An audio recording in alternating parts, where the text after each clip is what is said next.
Hello, aujourd'hui l'idée c'est de passer en revue le portefeuille actif basé sur la stratégie en cours de Ten Baggers. J'ai pris des positions sur les dernières semaines sur les sociétés que j'avais estimées pertinentes par rapport aux différents scans et critères utilisés.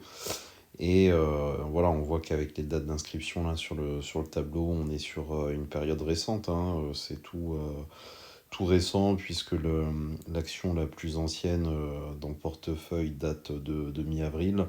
On est le 11 mai, donc c'est relativement récent.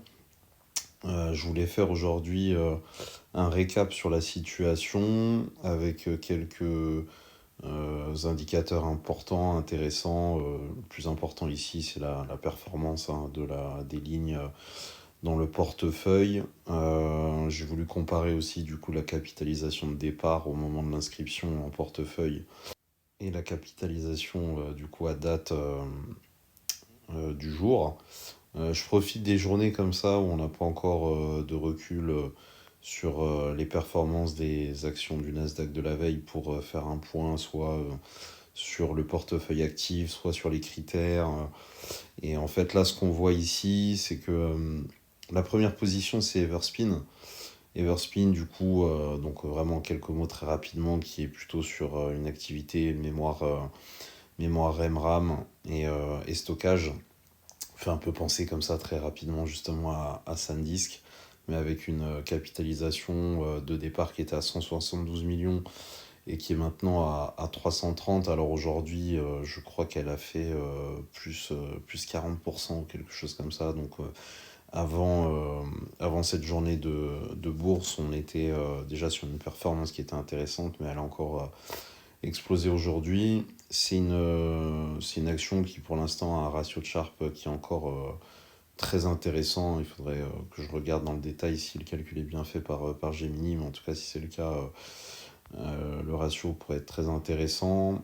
J'avais pris une position aussi sur Calray, un peu plus rapidement que pour les autres, parce qu'elle me semblait intéressante au moment où je l'ai prise, donc au 15 avril. On est pour l'instant à 31% de performance. On est sur une activité DPU et data center. Euh, Ensuite, en troisième position, on a AXT, dans lequel je suis rentré le même jour que Everspin, donc le 4 mai, donc avec plus 25% de performance à date.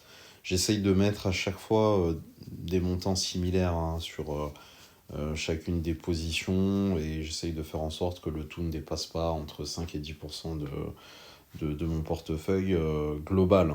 Quand je parle de mon portefeuille, je parle vraiment du portefeuille global dans lequel j'ai beaucoup d'autres choses, beaucoup moins risquées.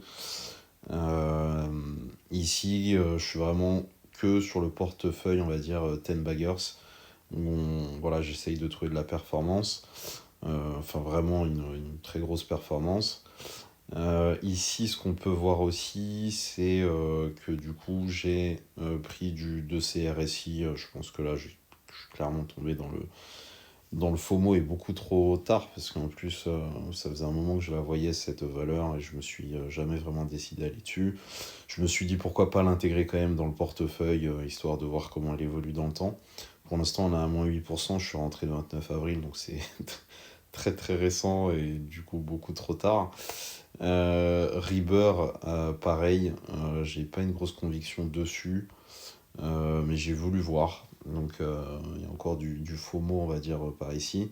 Il y a TTM aussi, sur laquelle je me suis positionné. Je trouvais que le business était intéressant. Alors, on est globalement sur chacune des valeurs plutôt sur des semi-conducteurs, le secteur phare, surtout en ce moment-là, depuis longtemps, mais avec le dernier mois, depuis fin mars, on a vraiment une explosion de l'indice phare sur les semi-conducteurs.